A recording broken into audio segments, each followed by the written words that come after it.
प्रिय विद्यार्थियों, हमारी आज की क्लास भूगोल विषय में प्रायोगिक भूगोल से संबंधित है और ये बीए पार्ट सेकंड के पाठ्यक्रम से संबंधित है। आज का हमारा जो टॉपिक है वो है विभाजित आयत आरेख, डिवाइडेड रेक्टेंगल डायग्राम।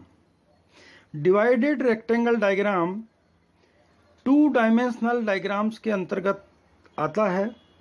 इससे पहले हमने साधारण आयत आरेख की रचना करना सीखा था और उसके द्वारा हम कैसे दिए गए मूल्यों के क्षेत्रफल को प्रदर्शित कर सकते हैं ये सीख लिया है।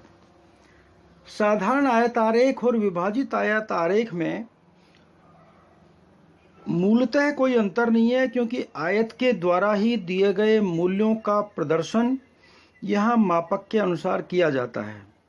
दोनों ही आयत आरेखों में यही होता है। फर्क इतना है कि साधारण आयत आरेख में हम सबसे बड़े मूल्य वाली आयत बनाते हैं पहले, और उसके अंदर उससे छोटे मूल्य वाली, उससे छोटे मूल्य वाली आयत उसके अंतर्गत ही आ जाती हैं, अंदर ही बन जाती हैं और सभी आयतें स्पष्ट तौर पर दिखाई देती हैं और एक दूसरे के अंदर होती हैं। जबकि विभाजित आयत आरेख में समस्त पदमूल्यों को जोड़ करके उनके योग के बराबर क्षेत्रफल को एक निश्चित मापनी के अनुसार प्रदर्शित करके एक आयत की रचना की जाती है और उस आयत में से फिर विभिन्न मदों से संबंधित, विभिन्न मूल्यों से संबंधित क्षेत्रफल के अनुपात में मापक के अनुसार हम अन्य आयतों की रचना करते हैं।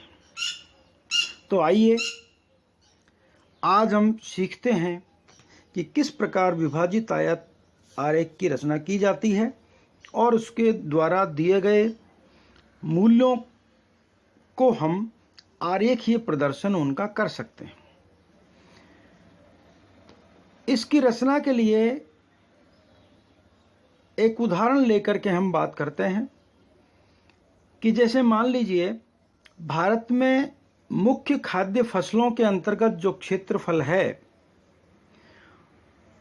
वो यहाँ डेटा दिया है, बहुत पुराना डेटा है 1978-79 का।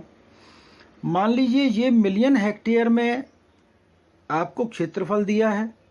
चावल के अंतर्गत 40 मिलियन हेक्टेयर, दालें 23 मिलियन हेक्टेयर, गेहूं 22 मिलियन हेक्टेयर, ज्वार बाजरा मक्का क्रमशः 16, 11, 6 मिलियन हेक्टेयर और इसी प्रकार से रागी, जौ और अन्य जो उपज हैं वो 3, 2 और 5 मिलियन हेक्टेयर की हैं। इस तरह से सभी खाद्य फसलों का योग यदि हम करते हैं तो वो योग आता है 128 मिलियन हेक्टेयर। तो ये क्षेत्रफल जो भिन्न भिन्न उपजों के अंतर्गत है, फसलों के अंतर्गत है, उसको हमें विभाजित आयत आरेख से प्रदर्शित करना है। तो पहले हम इनको एक अवरोही क्रम में जमा लेते हैं और उसके बाद इसका योग या तो दिया होता है, नहीं दिया होता है तो हम इसका योग निकाल लेते हैं। जैसे यहाँ पर जो हमारी फसलें हैं उनमें मिलियन हेक्टेयर में उनका जो क्षेत्रफल है वो आया है 128 मिलियन हेक्टेयर। ये इसका वास्तविक क्षेत्रफल है। अब हम इस वास्तविक क्षेत्रफल को एक निश्चित मापनी के अनुसार हमारी आयत में उसका प्रदर्शन किस तरीके से होगा उसके आधार पर इकाई, वर्ग इकाइयों में इसका मूल्य हम निकाल लेते हैं। मान लीजिए हम इस उदाहरण में 1 वर्ग इकाई बराबर 2 मिलियन हेक्टेयर की मापनी मानते हैं। तो हमारा चावल के अंतर्गत वास्तविक क्षेत्रफल था 40 मिलियन हेक्टेयर और चूंकि हमारा मापक कहता है, मापनी कहती है 1 वर्ग इकाई बराबर 2 मिलियन हेक्टेयर, तो सीधा सा है कि 40 मिलियन हेक्टेयर में 2 का भाग दे देंगे तो मापनी के अनुसार क्षेत्रफल चावल का आ जाएगा और वो आएगा 40 भाग 2 बराबर 20 मिलियन हेक्टेयर। ठीक इसी प्रकार 23 मिलियन हेक्टेयर दालों के अंतर्गत वास्तविक क्षेत्रफल है, इसमें फिर से 2 का भाग देंगे तो इसका मूल्य आ गया 11.5 वर्ग इकाई। ये मापनी के अनुसार इसका क्षेत्रफल हो गया।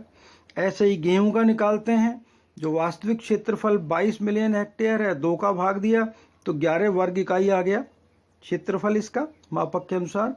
इसी क्रम में हम सभी जो उपजें हैं उनका क्षेत्रफल निकाल लेते हैं। जो ज्वार का आएगा मापक के अनुसार क्षेत्रफल 8 वर्ग इकाई, बाजरे का 5.5, मक्का का 3, रागी का 1.5, जौ का 1 और अन्य जो हैं उनके 2.5। और चूंकि कुल योग हमारा वास्तविक क्षेत्रफल जो था सभी फसलों के अंतर्गत उसका योग था 128 मिलियन हेक्टेयर, उसमें 2 का भाग देने से जो हमारी समस्त फसलें हैं उनका मापनी के अनुसार क्षेत्रफल हो जाएगा 128 भाग 2 बराबर 64 वर्ग इकाई।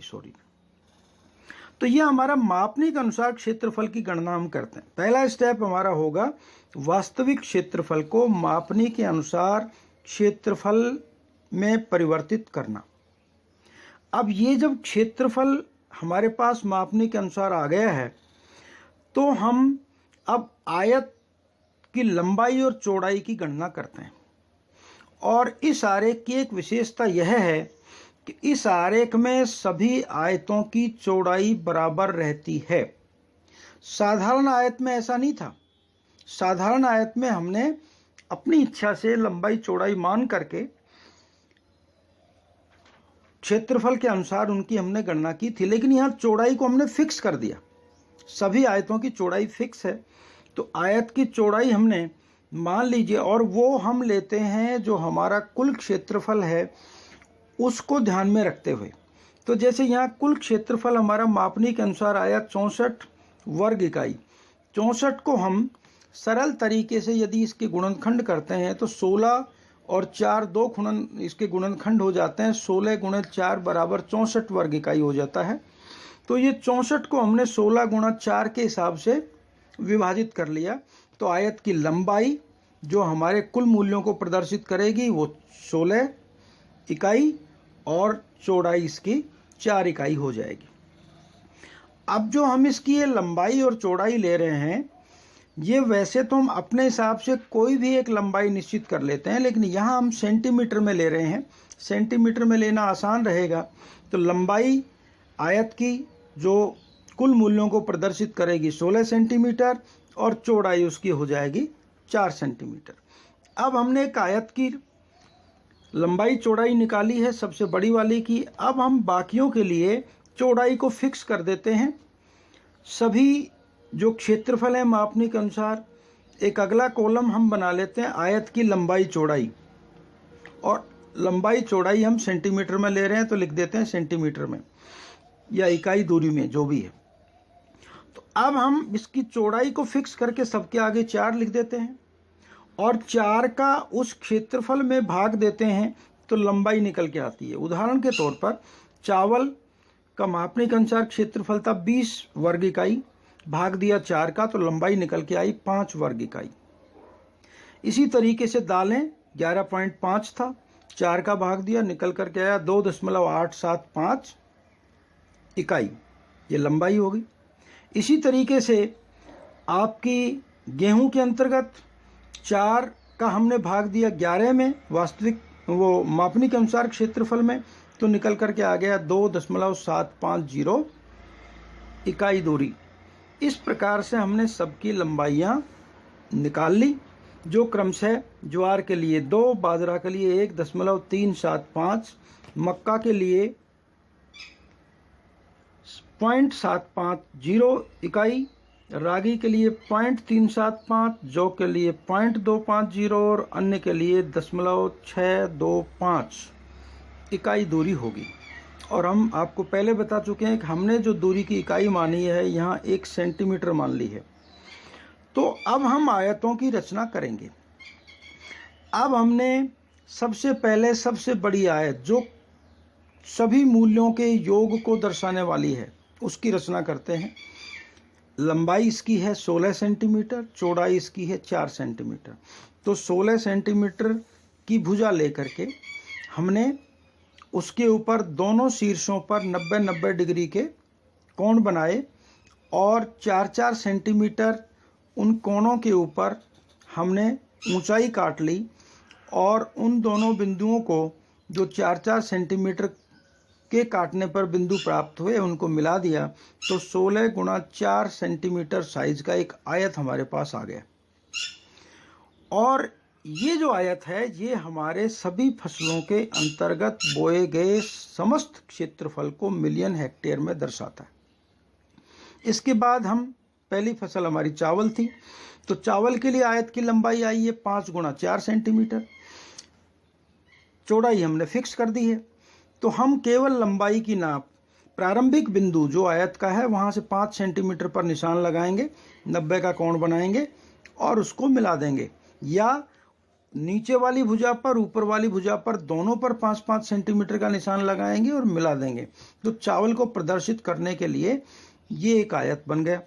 दूसरा, चावल की आयत के बाद चावल की ये ध्यान रखना है, चावल वाली आयत की जो आखिरी भुजा है वहां से अब नाप हम आरंभ कर रहे हैं अगली आयत का। वो नाप हमारा है 2.875 सेंटीमीटर। तो वो 2.875 सेंटीमीटर जो है उसको हम नोट हमने कर रखा है। तो चावल के आगे हम 2.875 दूरी सेंटीमीटर में लेंगे, ऊपर भी और नीचे भी, और मिला देंगे। तो हमारा दूसरा आयत दालों को प्रदर्शित करने वाला बन गया। ठीक इसी प्रकार गेहूं के लिए दालों वाली आयत के आगे 2.750 सेंटीमीटर की नाप ली ऊपर और नीचे, और फिर हमने उनको मिला दिया बिंदुओं को। तो एक तीसरी आयत दालों को, वो गेहूं को दर्शाने के लिए बन गई। ठीक इसी प्रकार ज्वार, बाजरा, मक्का, रागी, जौ और अन्य के लिए हमने क्रम से जो भुजाओं के माप दिए हुए हैं उन मापों के अनुसार पूर्व में बन चुकी आयत के आगे माप लेते हुए आयतों की रचना कर लेंगे। और ये जो आयतों की हमने रचना की है, इन आयतों की रचना से हमारी ये अभीष्ट आयतें बन गई हैं जो विभिन्न फसलों के अंतर्गत क्षेत्रफल को दर्शाती हैं। अब इन आयतों में हम भिन्न भिन्न शेड दे देंगे ताकि अलग अलग फसलों को स्पष्ट तौर पर देखने से ही पता लग जाए, और उसके ऊपर उस संबंधित फसल का नाम लिख देंगे। मान लीजिए हम चावल के लिए कोई शेड दे रहे हैं, तो उस चावल वाली आयत के ऊपर हम लिख देंगे चावल, इंग्लिश में लिख लेंगे तो लिखते हैं तो लिख देंगे राइस। इसी तरीके से अगली आयत दालों की है, तो अगली शेड दी कोई भिन्न शेड और उस पर लिख दिया पल्सेस। फिर गेहूं के लिए है तो अलग शेड दे दी और लिख दिया व्हीट। आगे ज्वार है, अलग शेड दे दी और लिख दिया ज्वार। फिर बाजरा के लिए, मक्का के लिए, रागी के लिए, जौ के लिए और अन्य के लिए अलग अलग शेड्स का चुनाव करते हुए संबंधित आयत में उस शेड को भर देंगे और उसका नाम उसके ऊपर अंकित कर देंगे। सबसे ऊपर हम जो हेडिंग है हमारे आरेख का वो लिखेंगे। हमारा विभिन्न फसलों के अंतर्गत क्षेत्रफल का प्रदर्शन था, तो हम लिखेंगे area under principal food crops in India. और जो वर्ष है, जो समय हमने लिया है, वो वर्ष को हम ब्रैकेट में, छोटे ब्रैकेट में, लघु कोष्ठक में बंद करके लिख देंगे। ठीक नीचे हम इसके लिए एक स्केल बनाएंगे जो हमारे क्षेत्रफल को प्रदर्शित करने वाला होगा। ये ध्यान रहे, ये लंबाई को प्रदर्शित नहीं करेगा स्केल, ये क्षेत्रफल को प्रदर्शित करेगा। तो हमारा कुल जो 16 सेंटीमीटर की लंबाई है उसमें 128 मिलियन हेक्टेयर क्षेत्रफल प्रदर्शित होता है। तो उसके अकॉर्डिंग हम मान लीजिए 16 सेंटीमीटर के हम 16 विभाग कर देते हैं 1-1 सेंटीमीटर का, तो हमारा एक जो विभाग होगा वो 128/16। तो 128/16 हमने किया वो आएगा 8। तो 1-1 सेंटीमीटर पर हम 0, फिर 8, 16, 24, 32 करके 128 तक माप लिख देंगे और नीचे लिख देंगे मिलियन हेक्टेयर। तो ये क्षेत्रफल हमारा दर्शा रहा है मिलियन हेक्टेयर में। और हम एक इकाई वर्ग बना देंगे, हमारा जो हमने मापक लिया है उसको प्रदर्शित करने के लिए जो 2 मिलियन हेक्टेयर को दर्शा रहा है। तो हमने 1 सेंटीमीटर भुजा लेकर के, हमारी जो इकाई दूरी थी 1 सेंटीमीटर ली थी, तो 1 सेंटीमीटर भुजा का एक वर्ग बनाएंगे और उस वर्ग के साथ हम उसकी माप लिख देंगे 2 मिलियन हेक्टेयर। तो ये हमारा एक विभाजित आयत आरेख हो गया। विभाजित आयत आरेख की रचना कुछ मिश्रित दंड आरेख जैसी है। मिश्रित दंड आरेख में भी एक दंड में से अनेक मदों से संबंधित मूल्यों को मापक के अनुसार प्रदर्शित करने के लिए हम उनकी चौड़ाइयों को काटते हैं। उसको लंबाई भी कह सकते हैं, चौड़ाई भी कह सकते हैं वहाँ तो। और उससे आपको एक अभीष्ट मिश्रित दंड प्राप्त होता है जिसमें विभिन्न मदों को एक ही दंड में प्रदर्शित किया जाता है। ठीक इसी प्रकार यहाँ एक आयत में आपको अनेक आयतें दिखाई देती हैं और लगता है कि कोई दंड क्षैतिज रूप से बना हुआ दंड जैसा दिखाई देता है। लेकिन ये ध्यान रखने की बात है कि दंड में जहाँ हम क्षेत्रफल प्रदर्शित नहीं करते, केवल लंबाई या चौड़ाई का प्रदर्शन करते हैं, वहीं हम विभाजित आयत आरेख में, चूंकि ये द्विविम आरेख है, इसमें क्षेत्रफल के आधार पर मूल्यों का प्रदर्शन होता है। तो इसमें जो हमने आयत बनाए हैं वो प्रत्येक आयत अपने से संबंधित मूल्य को मापक के अनुसार प्रदर्शित करता है। तो ये था हमारा विभाजित आयत आरेख। रचना बड़ी सरल है, आसान है जब आप इसको बना करके देखेंगे तो